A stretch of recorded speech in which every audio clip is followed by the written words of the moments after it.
Joan Quinn Profiles. As an editor for Andy Warhol's Interview, the Los Angeles Herald-Examiner, LA Style, and Detour magazines, Joan covered the social set, the Hollywood hotshots, the international art scene, the mysteries of food, the excitement of travel, and the fabulous world of fashion. Joan continues to find creative people on the cutting edge who make things happen. Here's Joan Quinn. Hi, I'm Joan Quinn, and welcome to the Joan Quinn Profiles. Waiting to be profiled are actress Diane Salinger and baritone Museop Kim. Award-winning actress Diane Louise Salinger was born and raised in Philadelphia, where she attended single-sex schools. It kind of sounds funny, but they were all women's schools. All women. She went on to graduate from Barnard, and was that women's school at that time? Yes. It was as and well. It still is. She went on women's part of Columbia. She went on to graduate from Barnard and then studied with renowned acting teachers like Peter Flood, Uta Hagen, Stella Adler.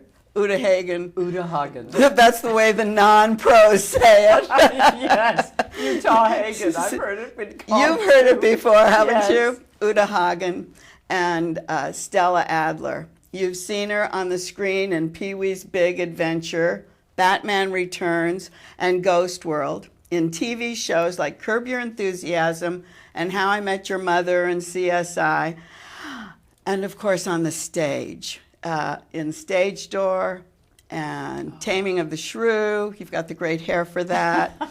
And Henry Jaglam's play, which he wrote at the Edgemar Center, called 45 Minutes from Broadway. So did you always want to act? Ever since I was 5 years old. Oh, so you were in the right place? Yes, I was. Where did you start, actually? Did you start on the stage or in commercials, or how did you? I started in theater, but I was making plays in the backyard ever since I was 5 years old. So you were in Philadelphia? Mm-hmm. Already an actress? Well, Already an actress? already an actress. I went to two of Grace Kelly's schools, Ravenhill Academy and Stevens schools, and in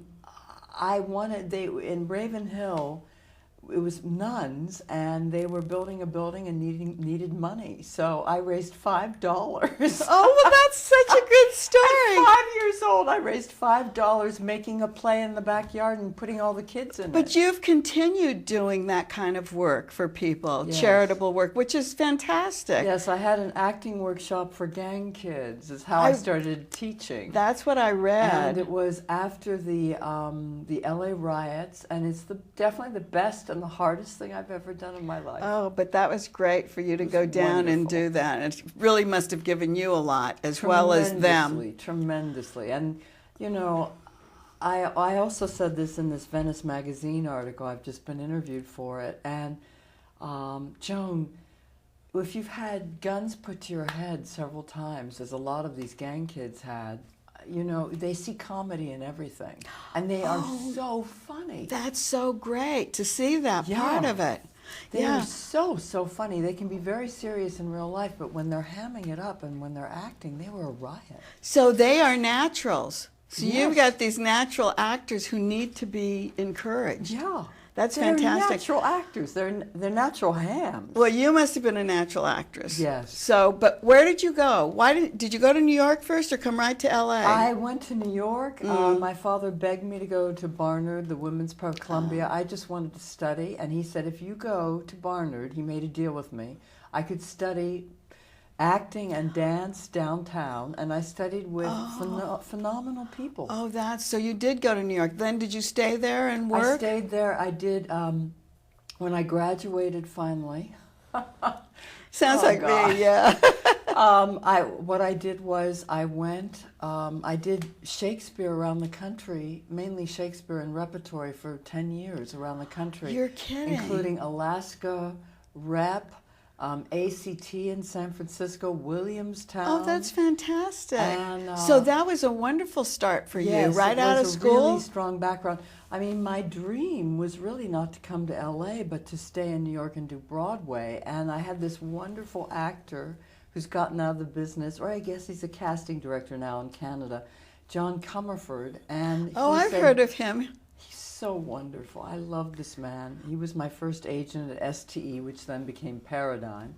And he said to me, Diane, you've got to go to LA. And I said, oh, no, John, I want to exercise my muscles. Stay here and do Broadway and exercise my muscles. And he said, Diane, the gym is closed. Oh, you're kidding. He really was straight on, wasn't he? He said, don't bother staying for Broadway. Go to LA. And so I came here and did Pee-wee's Big Adventure and lots of wonderful movies. Did you have an agent so that you were being sent out on auditions? Or yes, I did. You did I came here and I had STE, which then became Paradigm. Oh, that's what then. Oh, you went right with them, or you started with them in New York. I started with them in New York. I see. And then I came here. And then in the meantime, you've had the opportunity to work with a lot of actors, Oscar-nominated actors, Oscar-awarded actors. Yes. Did you learn something from each of those? Because you are a teacher, yes. So you must always be looking for something. I am. I'm constantly growing, and therefore I teach what I am learning myself at the moment. As well as, this wonderful background I have with Stella Adler and Uta Hagen and Bobby Lewis. Utah Hagen? Utah Hagen. You can't even say it right. You can't even say it the way I can say it. Anyway, I learned from Bill Hurt. I did a Woody Allen movie with him. And I learned, and I had watched Vanessa Redgrave work, who's my favorite living film actress. And I watched her do Second Serve in my building in LA, and I kept watching her look up at a light before she began. And then I watched Bill Hurt do the same thing. And when I was working on Woody Allen, and I'd see him before we would begin the scene and before Woody would call action, he'd be staring at a light. And I said, what are you doing? Are you emptying your mind? Because I had seen Vanessa do it. And he said, yes. That's what you do? And yes, I do that to this day. I still look I look at a neutral object like a light or a flower, a plant. So that it's... To just clear my mind, because there are some directors that like to do a lot of takes.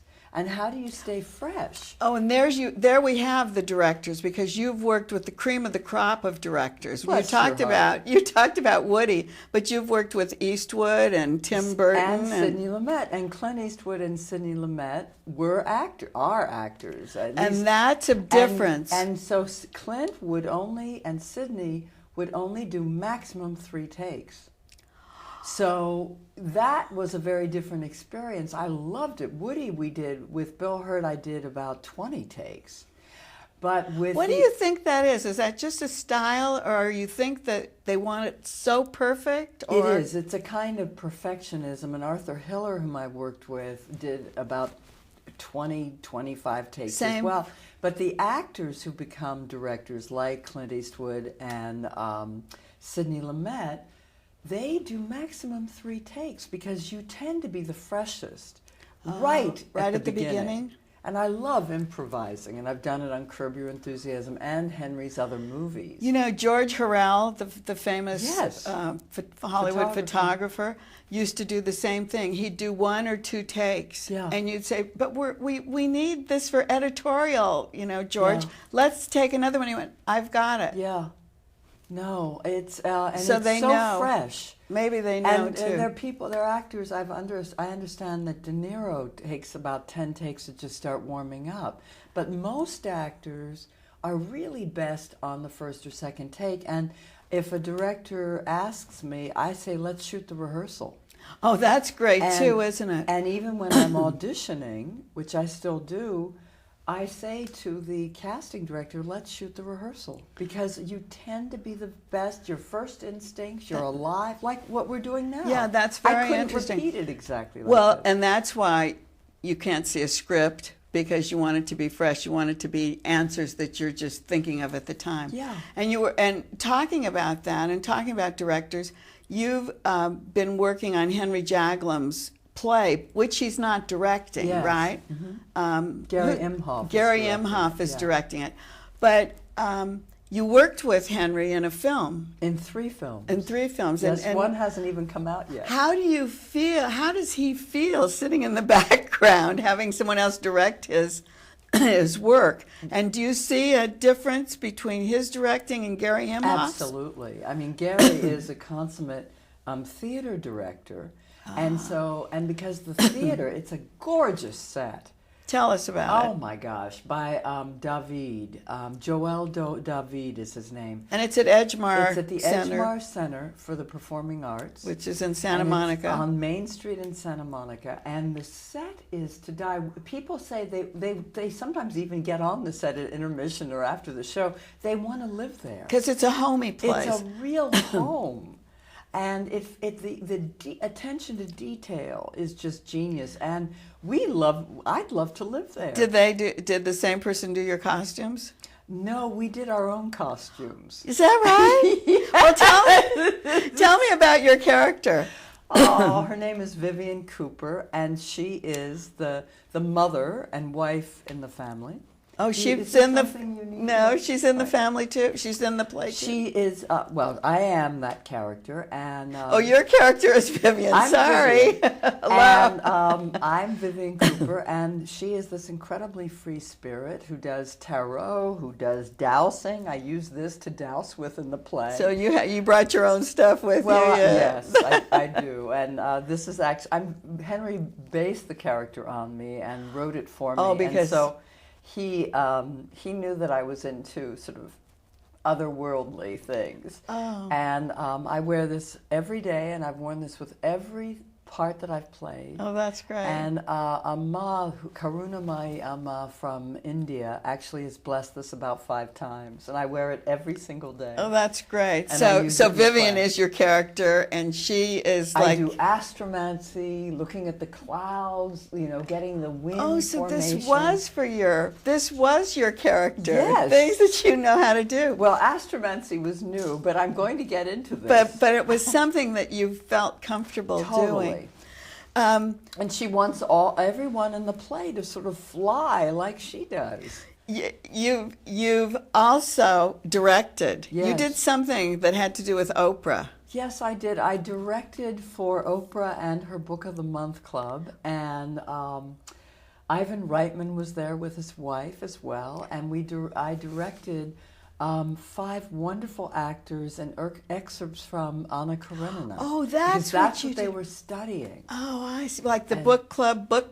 Yes, her book club. Reading the books. Yes, what a novel concept. these days. Exactly. What a Oh, novel- but and acting out parts from them. Yes. Oh, that's fantastic.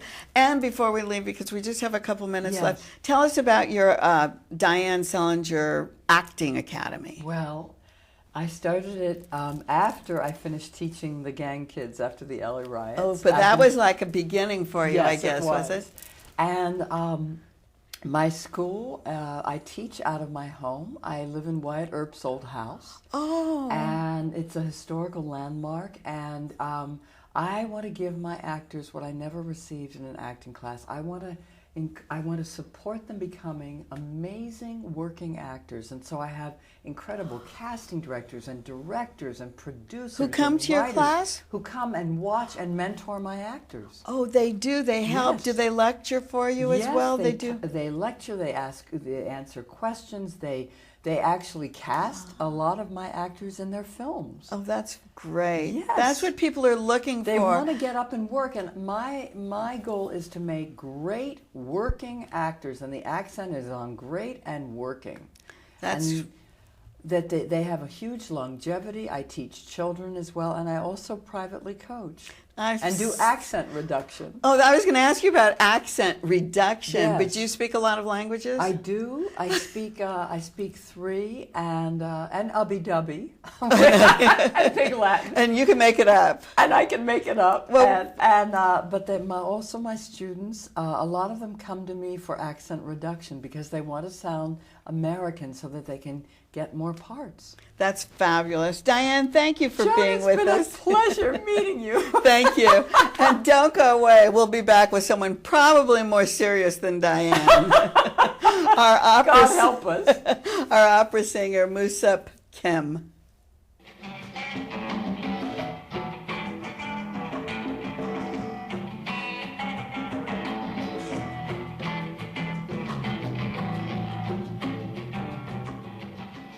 Hi, I'm Joan Quinn, and welcome back to the Joan Quinn Profiles. I'm with baritone Museop Kim, who was born and raised in South Korea. He came to the United States to study in 2001 and has, over the last few years, racked up lots of awards. In fact, he was nominated for a Grammy for his performance at Wolf Trap Opera. He sung at Juilliard Opera Center, Wolf Trap, and of course at Glimmerglass and Aspen Music Festivals. I heard him at the Verdi Chorus in Santa Monica at the United Methodist Church, which was fantastic. And tell us a little bit about singing with a chorus like that, the Verdi Chorus. Before I came to that rehearsal, like 2 days before the concert, I didn't expect that much from non-professional chorus. Oh. But once I heard them sing, it's like professional. Maybe their enthusiasm about singing was so high, or it's just great, so it just came out so beautifully. I mean, if it's a amateur chorus, sometimes you hear some flat there and some soprano going Oh, you crazy. do when you're standing in front of them? But I didn't hear that because maybe, Who's the director, Marianne Ketchum? yes. And did you work with her individually, or did you just come on your own? I just came, went over with pianist. Oh, is was that it. what you Yeah. do? And you sang, oh, my favorite, from the Pearl Fishers. Had you sung that a lot? I only sung that duet before. I've never done the role. I should have, but yeah. The role. Don't you love that music? It's so dramatic. Once you hear it, it's so beautiful, it's lyrical, but if you hear a whole opera, it's so dramatic. So It is. And yeah. but that duet it's so beautiful. brings tears to your Oh, eyes yeah. every time. It's like I can hear it 100 times and still think of the I don't know, the camaraderie between those two people, Yeah. the tenor and the baritone. You have to be in shape these days to sing that role because everybody just come on Is- stage Naked? naked. So you have That's to be so true. buffed up. Because the first time I saw it, when the tenor Yeah. came in, and he didn't want to be like that, so they gave him a costume to Okay. wear, but like a hunting costume because he'd just come in Yeah. from the woods. But it's true. Now they're Nowadays like they just- Charles yeah. Casanova comes out. He's Nathan Gunn fantastic. just- Nathan Gunn. They're You have to be fantastic. Pretty. So you better start working out. Oh yeah, just taking these off. And do you work out to keep your voice in shape? I work out because I need to wake up. My body needs to wake up. So every So morning? every morning when I woke up, had a coffee, went down to the gym, just 1 hour walking. Not so much of depressing my thing, but yeah, just cardio and stuff. Yeah. And that gets you going. Yeah. What's the difference? Because you said you haven't done the whole opera, singing a recital with a chorus, and then doing a whole opera. How much different is it for you? The stress level, I think, is a difference because if you do the whole role, you have to be so careful. Like maybe days before, if you get sick, you don't go on. The whole show goes down. But the concert, just like this, I sing like 2 or 3 pieces. That means it's less pressure than doing I the whole see. opera. I see. But that after the show, even if it's one song, you have to sing one song, or you have to sing like 100 songs, a concert. But after the show, it tires you out, Does it? no matter what. Yeah. Oh, it's the same kind Same of kind of, yes. exhaustion? Yeah. Really? So you're like... Mental, yeah, because, so, yeah. So you came to the United States to study. Why didn't you go to Europe? My teacher came to United States. My teacher back in Korea, Uh-huh. he went to junior school too. So my kind of dream back then was going over to the States, studying just like my teacher, because I adored my teacher so much. So I just want to follow his steps. So were you always going to sing from the time you were a young child?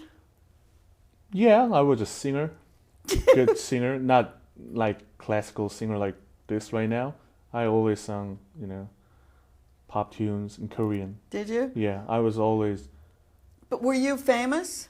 Or were you just studying as a student? famous means In pop tunes? not in public. But That's what I mean. yeah, among my friends, I was huge. You were famous yeah, with I your was friends. Huge. Yeah. Well, you've worked with a lot of teachers. You Yes. talked about your favorite teacher. But how different are they when they're teaching you? If I talk about voice teacher, they only work for the vocal technique. Uh-huh. But in Korea, we don't have many coaches, musical coaches. That was the big difference between here and Korea, because they teach something else. They want to bring out more of yourself. Not necessarily. It's not. They always say it's not all about the sound. Oh. It's about your personality. Acting? It's not Not so necessarily acting. It's more like your personality coming out with that words you're singing. I So see. yeah, But are there operas, Korean operas? a few. Yeah. A few? Have Yeah. you sung in those? I mean, do No. you sing in your Korean tongue? in In a those co- in- operas? Yeah, in a concert we sing. I mean, there are a lot of Korean lyric songs, like, I mean, hundreds of them. But we don't do the Korean opera that much. So that means we do not perform the Korean opera excerpt like I did. Oh, I see. You wouldn't take a Proficient- song yeah, out of yeah. it. But would you go to Korea and sing in an opera? That is hard question. I would love to go, because that means that's gonna make my parent proud. Okay, that's That's the one good. thing I'm after. So, but other than that, Have you been back? Do you go back and forth? I was in Korea for 2 years just before. I Oh, was in you the were? army. Oh, I just got drafted Oh, you had after to. 2007. So I just came back. So I settled in LA in March. In Little Tokyo. Little Tokyo, yeah. That's so cool. Oh, so is that right? So Yeah. you just came back, but you sang at Glimmerglass, which I think is such a fantastic place to go. It's a little bit hard to get there, Yeah. but once you get there, you sang there twice or in two operas. How do they do? How much time do you spend there? I spent 10 weeks. Oh, quite It's some long time. season. It's long season, and So do you contract for the whole a season, their yes, season? I was there as a young American artist, even Ah. though I'm not American, but they call it Young American Artist Program. Yes, I saw So that. we do covers and small roles I see. in the operas. So it's almost like you're learning, interning in Yes, a way. and being with the real principal artist, which is I see. which is just exciting. So where do you live when you stay there? Do you stay in a hotel or? No, they put us in housing. Oh, they they have do? own the house, and Because the building is beautiful. Yeah. It looks like an old barn. It's fantastic. it's right next to the lake. I know. So just the breeze comes in. Well, so how do you keep your voice trained then? Because you said you get up and you wake yourself up Yeah. in the morning. Then do you start training or doing something, or do you go to a day job somewhere? I don't have a day job. You have a day. No. This is your day job. I think the singing is like athletic in a way. You have to practice every day. It's a muscle too. The vocal cords and surround of it, it's just the chord. So you have to train it every day so that your muscle can memory it. Oh, So, and then it yeah. stays there? Yeah. Do you have to eat certain foods? Do you have any kind Try of a not diet? to have spicy food I was late at wondering. night because it causes acid reflux. Oh, it which is does. so So you bad. can't have kimchi or But- but I mean, is that what Oh, you think about? Yeah, spicy, citrus, Oh, tomato. really? So mostly Italian food is not for me, but yeah. But late at night, if you just had it like lunch, it doesn't bother me. Oh, I see. Well, before we leave, I know you're singing in Seattle on this world premiere of Amelia. Yeah. Who wrote that? Darren Hagen, and American writer? yes, he's a young American composer, and they commissioned it. The Seattle Opera commissioned it. I mean, I got the contract 2005 or 6, long time ago, because they were writing it. The Stephen Wadsworth, who's gonna direct the show, who wrote the libretto also. So I knew him before, so he just contacted me. Will you sing in English? Is it English? And I also sing Vietnamese. In this play? Yes, In this yes. opera? Really? 'Cause it's Did set you in- speak Vietnamese before? No, but I love Vietnamese food. Oh, that doesn't count. But you sing in French. You sing in Yes. Italian. Yeah. Are those difficult for you? Do you understand what you're Personally, saying? for me, French is the most difficult one to sing. And before we leave it, Wolf Trap, you were nominated for that award for Volpone for what? I just found out last week. Oh, you just did? Yeah. But you did it in 2007. 7, yeah, and that was the recording made out of the performance. Oh, I So- see. So then by the time Yeah. they put it all together. Yeah, and then, I just got the CD the last summer, like a few months ago, and they released it, and voila. There you are. Yeah. Well, thank you so much Thank for you. coming to Thank see you for us. having me. And thanks for watching the Joan Quinn Profiles. Keep writing to 777 South Figueroa, 44th floor, Los Angeles 90017. But email JAQUINN, the numeral 1 at AOL.com. See you next time.